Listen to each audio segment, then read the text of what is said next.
What's up, y'all? Bringing it on Terrific Tuesday. I'm going to pull up my comments because I know y'all want to interact with me.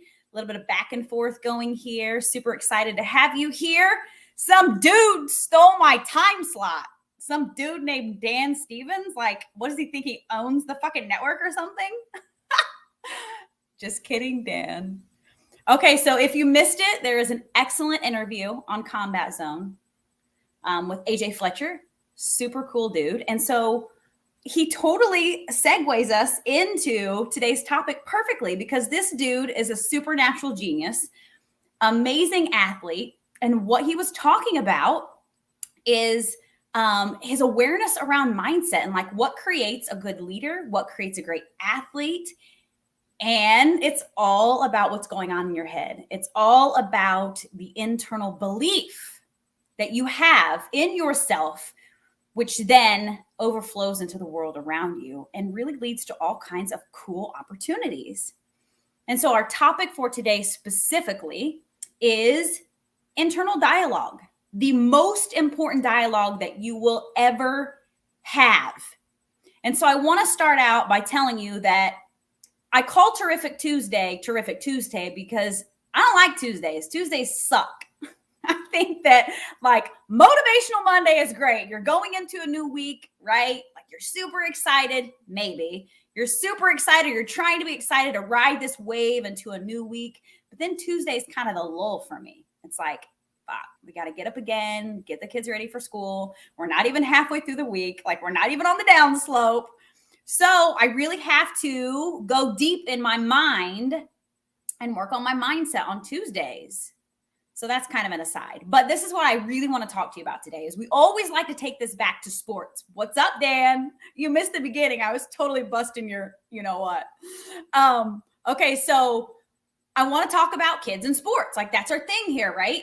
Like our jam on this podcast is like mindset and how does this relate to our kids and sports? And so I want to tell you what I do to serve my children to help them with their mindset and relating that to sports. So my son he's a great athlete. I would call him an all-around athlete. And maybe everybody says that about their kids. I don't know, but he really is a great athlete. Like you give him any equipment, any sport, now hold on, let me back up. Not the best baseball player. He's not really into it because of the focus, the standing, the waiting. It's not for him. So I digress, but he really is very good at sports in general. Super coordinated kid, super fun to watch. But he's really hard on himself. He really has a natural tendency to be very hard on himself. And this is how good athletes are, right? Like they really can be very hard on themselves. And so we have to be very mindful and encourage them to have positive internal dialogue so that they're building themselves up and not relying on the external world to build themselves up. Because this is what I noticed with James is he's a really great hockey player. He's been playing hockey since I think we got him out there when he was like 3 and he's 7 now.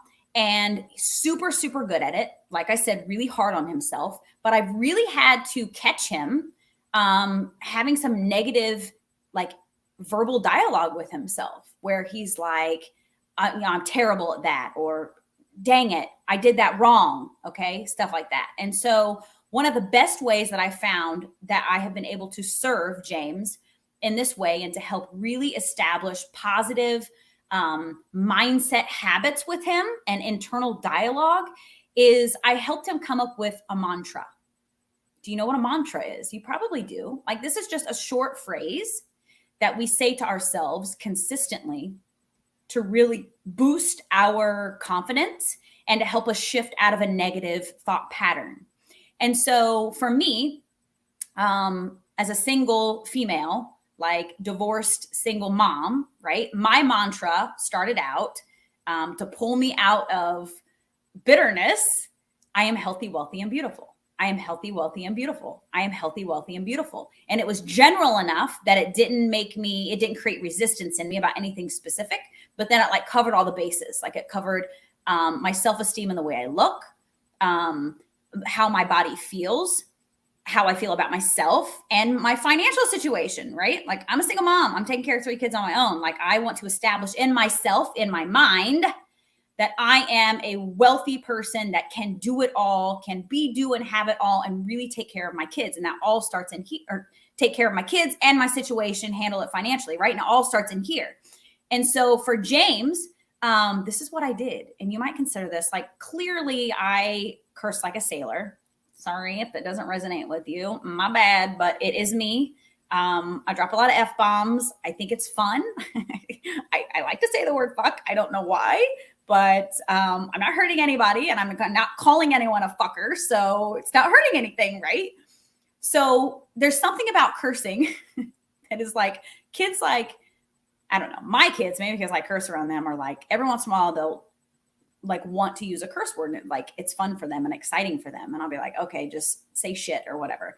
And they'll say it a couple times, like, okay, like that's enough. You can't say it around grandma. You can't say it at home. Okay, so my point is, I'm getting to a point, I swear, is James, his mantra is, I am the shit. I am the shit. 4 words. It's short, it's simple, and it makes him feel empowered. And this is not something that he says out loud necessarily. This is something that he says in his mind. And so what I've encouraged him to do is, if something goes wrong, nothing really goes wrong, but if there's a mistake or something doesn't seem to unfold as he wants it to while he's playing a sport, I told him, I said, before you go into negativity and start judging yourself and holding on to that mistake, tell yourself, I am the shit. I am the shit. I am the shit. And he says it over and over in his mind. And it's fun for him. And what it does is it shifts you out of that negative space. It shifts you away from the mistake. And I'm not saying that we shouldn't learn from a mistake. Like, it's important to learn from the mistake, but you cannot adequately, logically learn from a mistake when you are in the same emotional state from which you made the mistake, right? So let's say, for instance, you're on the court, the basketball court, and you get pissed off about something. There was a bad call or something. And because you dropped into that negative space, you made a mistake. You made a mistake shooting a free throw, layup, whatever. And then you really start getting down on yourself because you're like kicking yourself in the shin, because you're like, oh, wow, now I've made a couple of mistakes, right? I got angry over something that was out of my control, and then I screwed up. So boom, there you are. So how do you pull yourself out of that spot? Like, as an athlete in the thick of it, dude, athletes are amazing. It is amazing what they can pull themselves out of. And so for James, what I told him to do is drop into your mantra. Something that you're used to saying, something that's second nature to you, something that's not going to distract you. It's a short phrase that lifts you up, and it shifts how your brain is functioning, right? We have these neural pathways. And when we're focused on negative, you're in a certain part of your brain where you're on the negative neural pathways. You shift it with a mantra and you say it over and over and over again. I am the shit. I am the shit. I am amazing. I am amazing. I've got this. I've got this. I've got this. I can do this. I can do this. I can do this. And you say it over and over and over in your mind. And it naturally lifts you out of the lower vibration into a higher space, neurologically and energetically. You're not going to screw up again because you've shifted your vibration, right? You've shifted your focus, and you're changing your future. You're changing your future. And when you walk away from that game, when you walk away from that practice, when you walk away from that experience, you're more likely to carry with you the positive mantra and that positive energy and vibration than you are to carry with you that mistake. So, oh, okay, Dan, BeeLit Organics is an amazing brand with natural products. Yes, yes. Oh, yeah. Okay, so I'm going to be having the owner of BeeLit Organics come on and hang with us soon. We're going to interview her. Her and I are like two fucking peas in a pod, two bees in a beehive. So she'll be on soon. She really, really supports the mindset movement for sure. So she has a lot to bring and offer. And you totally distracted me, Dan, but that's okay. That was a good distraction. Okay, now I have another example for you. Okay, whoop, bring it back around. See, I told you, terrific Tuesdays, fuck me up. Okay, let's talk about Sophia, my teenager. I'm gonna tell you what she did. I wanted to kick her in the shin, but that would not be good parenting. And she learned from it. But okay, so, you know, she's my teenager, right? And like teenagers, their hormones are all over the place. And we have to deal, I've been doing a lot of air quotes, we have to deal with our teens differently than we deal with our little people, right? Like I've got a 7-year-old, a 10-year-old, and a 14-year-old. All of these kids, they're in different developmental stages, physically, not only physically, but neurologically. And so I have to approach them differently, all of them. So let me tell you what Sophia did. She performed in a concert. And not only did she perform a couple of songs in the concert, but she was asked to do something additional. She was asked to stand in for the band. There was a rock band performing. And she was asked to stand in for them because they didn't have a vocalist. She had 1 week to prepare. My kid, she's a ballad singer, right? She's a theatrical performer. She doesn't sing rock, but she is so bold and so confident that she said yes. She said yes, and she learned that shit very quick because she's a total rock star. And so I'm really reinforcing this with her. Wow, Sophia, like this is really amazing that you are able to do this in such a short time. Like you remembered the lyrics, you're able to just go in and just like sight read the music and sing. I mean, it was absolutely amazing. And so she gets up there, she performs with the band, and then she has to perform on her own, which is always beautiful. She's very hard on herself. Her worst is better than most people's best. And she gets up there and she sings, and she did a beautiful job, but she didn't feel that she gave her all. She didn't feel that she did well. You should have seen her face walking off of the stage. I wanted to kick her in the shin. Like, I'm not even kidding you. I wouldn't do that. But she walked off the stage like this. The whole audience saw her. And I was like, what? She's an actress too. I'm like, what are you doing? Like, why would you even go there? Like, put on the front that you did great, walk off the stage and be grateful that you had the opportunity and shine.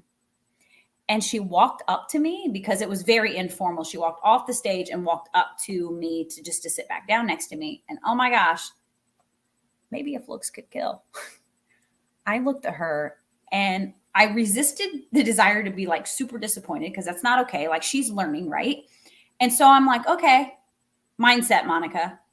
How am I going to deal with this? Like, how am I going to not deal with it? Because that's a negative connotation. Like, how is this going to be a learning experience for her? How is this conversation going to be one of positive and uplifting, and not me pointing my finger at her saying, you little shit, be grateful for the opportunity you had. I can't believe you did that. Because that's not how I operate as a parent. That is how my ego operates. And when she came off the stage, that is what I wanted to do. I was not vibing high at that moment. And had I reacted to her at that moment and that vibration, experiencing that emotion, it would not have been productive for either of us. It would have been stupid. It just would not have been a good thing to do. And so I didn't. I just looked at her and I was like, you need to smile. You did a great job and you need to represent. And then afterwards, I thought about it and I thought, okay, how do we turn this into a learning experience? And I told her, I said, I waited. Like, I didn't talk to her for several hours. And actually, I let her go to her friend's house and I told her to call me in a little while. Like, I let hours pass before I talked to her so it could really soak in. And so I call her and I'm like, hey, I want to talk to you about your beautiful performance, right? We preface it. If we go in to the conversation with positivity, instead of approaching them, especially a teenager, with something negative, we're going to have a better response. Because if you go into a conversation with a teenager and you preface it with something negative, they're immediately going to shut down and not going to receive a damn thing that you say. And it's going to be like talking to a brick wall, right? So I was like, hey, I want to talk to you about your beautiful performance earlier. And I want to make sure you know that I'm not judging you. This is just a conversation. I just want to remind you who you are. I feel, taking responsibility for my feelings, I feel like you forgot who you were for a minute. And so I want to remind you. And so I started out by telling her how wonderful she is. I told her, I want to remind you what an amazing voice you have, how you sing from your soul, and how that audience was super captivated by what you did. And you walking off of the stage with that look on your face, that look of disappointment that not only you felt, but the entire audience saw. In that moment, you forgot who you were. And so try not to forget again. And then I heard her out and she knew. She was like, I know. She said, I know that that was not the reaction that I should have had. And even her teacher said something to her. It's all a learning experience. And when we can approach these situations with our kids, whether it's sports or performance or anything in life, school, anything, when we can approach it in that way and really give them the empathy that they deserve and treat them as equals and not as like our minions that we are dominating over and teaching and realizing that it's a back and forth, life is so much more beautiful. It's so much more productive. And their internal dialogue is supported by that. Because when you have a parent pointing at you, telling you what you should do all the time with no explanation, you know that phrase, do as I say, not as I do. That's bullshit. I think I talked about that last week too. Like, that's complete bullshit because your kids mimic you. And so the best thing that you can do for your kid is to support positive internal dialogue. And how do you do that? By having positive external dialogue and by modeling this behavior to your kids. Because if you're walking around looking in the mirror, talking about your fat ass, right? Or if you're looking in the mirror and looking at your wrinkles and being like, damn, look at those crow's feet or whatever.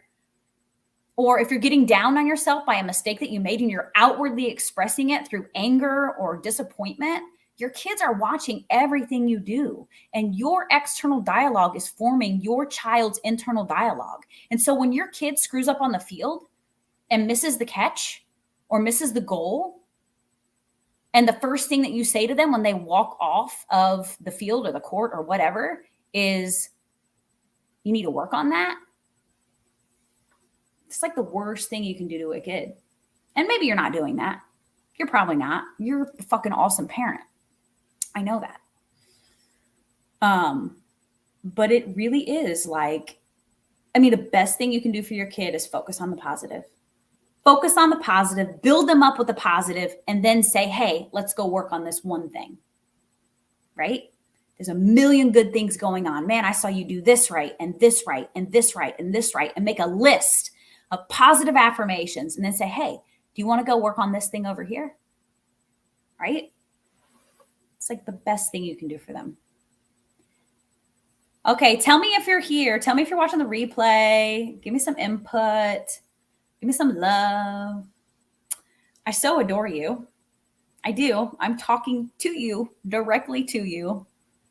And I'm not just being nice. Like, I'm being honest. My heart is speaking to you. You're freaking amazing. You are doing this damn thing every single day. And you're doing it in a way that is completely unique, that no one, absolutely no one can do it like you. No one can do it like you because there is no one like you. There's only one you, and there will always only be one you.